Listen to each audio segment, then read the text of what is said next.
Mike Menzel is ecstatic about the life and death of stars and how it all connects to one another in the ever-changing universe. A lot of it had to do with my dad because my dad has been into science ever since he was a little kid, and to this day he still studies and tries to understand science. Directing and coordinating the design, manufacture, and testing of aircraft and aerospace products is just one of the many duties and responsibilities Mike's father has as an aerospace engineer. My dad is the chief systems manager for the James Webb Space Telescope. I believe that's his job title. Here's a picture of my dad, and behind him is the telescope that he's helping to build.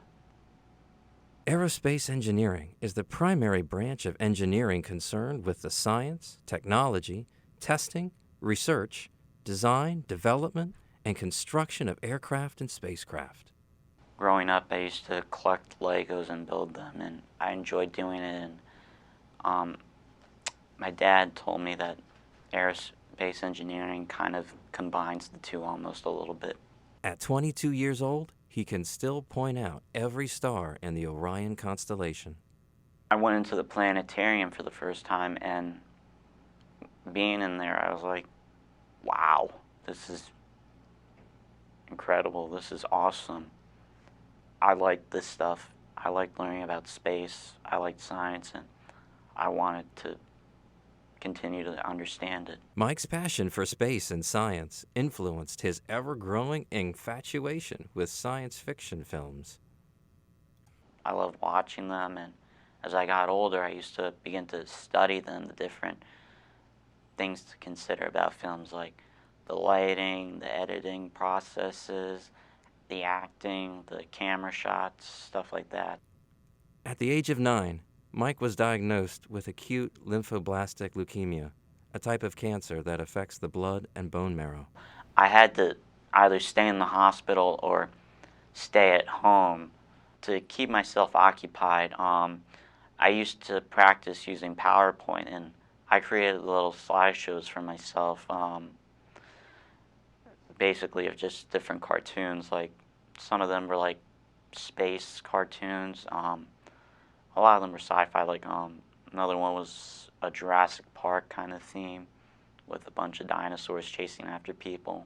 Mike's parents noticed and were impressed with his cartoon slideshows and insisted that he continue his newfound hobby. When I took my first year at community college, I took 2 courses just to see which one I had more of an interest in, and that's when I realized I had more of an interest in film editing, and that's what I wanted to pursue instead of aerospace engineering. Mike's dad was happy that he initially wanted to pursue a career in aerospace, but over time, it became clear that it wasn't something that he really wanted to do. I guess they kind of realized that I liked practicing with film and stuff like that more than I did with aerospace engineering, only because um, math, mathematics and science, I was okay with it, but I wasn't like one of those people who's like really, really good at it. And to get a job in aerospace working for some company like NASA or even a private company, you have to be really good at that. And I realized, I wasn't as good as those people. I mean, I wasn't upset about it. I just realized, that wasn't really me. When Mike was attending Frederick Community College, he would often bring home projects that he did in his editing classes, and his parents were highly impressed with the way he constructed the footage provided to him. I showed him a trick or an animation trick in PowerPoint, and he was really amazed at it. Jason Santelli, Mike's digital media instructor, opened Mike's eyes in the world of film with a short film project where Mike was responsible to put together a script, shot list, storyboard, go off campus to shoot, and edit the footage.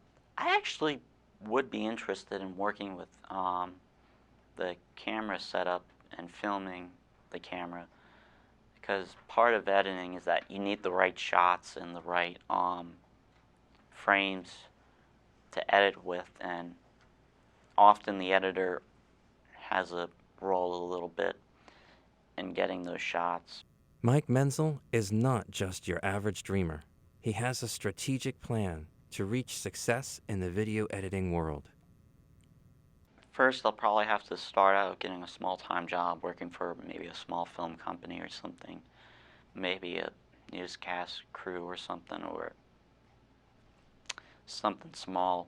But what I'd really like to do is possibly get a job with a major company either in New York or LA, such companies like Universal Studios or Marvel, because I like a lot of their films.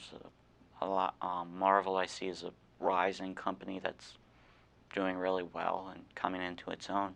Universal has been around a long time and it's still doing a good job in making films.